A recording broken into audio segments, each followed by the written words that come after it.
So this is going to be the other reading, and this is one that inspired me to do these readings. So I hope you all enjoy this one. Again, I'm not a professional voice actor. I just wanted to do this for fun. So yeah, here we go. This, for reference, this one is in the first Heretic. We are in the Horus Heresy. This is from an excerpt from the first Heretic, and this is after the burning of Monarchia. And Lorgar is talking to Magnus about what has transpired. So to give you guys context. So here we go. This whole world burned under a crusade I led almost 2 centuries ago. I dreamed of God's arrival. I suffered hallucinations, visions, nightmares, and trances, night after night after night. Sometimes I would wake at dawn, and to find blood running from my eyes and ears, and our father's face burned into my mind. Of course I was too young, too naive to realize what I was. How could I know what psychic energy boiled within me, seeking a release? I was not you, to know from birth how to control my sixth sense. I am not Russ, to be able to howl and have every wolf in the world howl with me. My powers always fired in fits and bursts, coming in feasts and famines. I was 8 years old when I realized that some people had pleasant dreams instead of endless nightmares. Nothing could have shocked me more. Magnus remained silent. Despite all their talks, all their closeness, this was a tale he had not heard from his brother's lips before. Lorgar closed his eyes as he continued. I waged a holy war in the name of a father who finally descended from above, saw the oceans of blood and tears shed in his name. And he simply didn't care. I wasted my youth, hunched over scriptures and religious codices, planning for the Messiah's coming, believing that he would give meaning to life, to all human life, meaning that thousands of human cultures have been seeking. And I was wrong! The Emperor brought meaning, said Magnus. Just not the meaning you were hoping for. He brought as many questions as he did answers. Father is hollowed through, infested by secrets. I hate that about him. He is a creature incapable of trust. Another pause reached out between them. At last, Lorgar smiled, bleak and unamused. Perhaps he did bring some meaning, but he did not bring the meaning humanity needs. That's what matters. Go on, said Magnus. Finish the thought.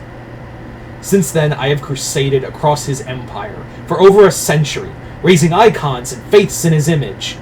And only now he objects? After hundreds of years, only now that I am told that I am the one who has done wrong? Magnus kept silent. The doubt he felt shone through his narrowed eye. Magnus, Lorgar smiled as he saw the emotion on his brother's face. Only the truly divine deny their divinity. It is written thus in every countless human culture. He never once denied his godhood when he first came to Colchis to take me into the stars. You were there. He witnessed weeks of celebration in his honor, never once rebuking me for lauding him as a god. And since then, he has watched me crusade for him, never saying a word about what I've done. Only now, at Monarchia, did he bring down his wrath when he decided my faith had to be broken after more than a century. Is this about Monarchia? Magnus asked. Everything is about Monarchia, Lorgar admitted. It all changed in that moment, brother. The way I see how we conquer worlds, my hopes for the future, everything I can imagine. Do not patronize me, Lorgar snapped. With the greatest respect, Magnus, you cannot imagine this. Did the Lord of all human life descend upon you, burn your greatest achievement to ash and dust, and then tell you that you, and you alone, were a failure? Did he throw your precious 1,000 sons to the ground and tell your entire legion that every soul wearing their armor was a wasted life? Lorgar, what? What? I spent decades on Colchis, dreaming of the day God himself would arrive and lead humanity into the Empyrean. I raised a religion in his honor. For over 100 years, I have spent I've spread that faith in his name, believing that he matched every dream, every prophecy, every mythic poem about his ascension to the human race. Now I am told that my life was a lie, that I ruined countless civilizations with false faith, that every one of my brothers who laughed at me for seeking a greater purpose in life was right to laugh at the only bloodline's only fool. So, there you go. I know I kind of made some hiccups here and there, and I apologize, but again, this is only my second reading. I hope you still all enjoyed this regardless.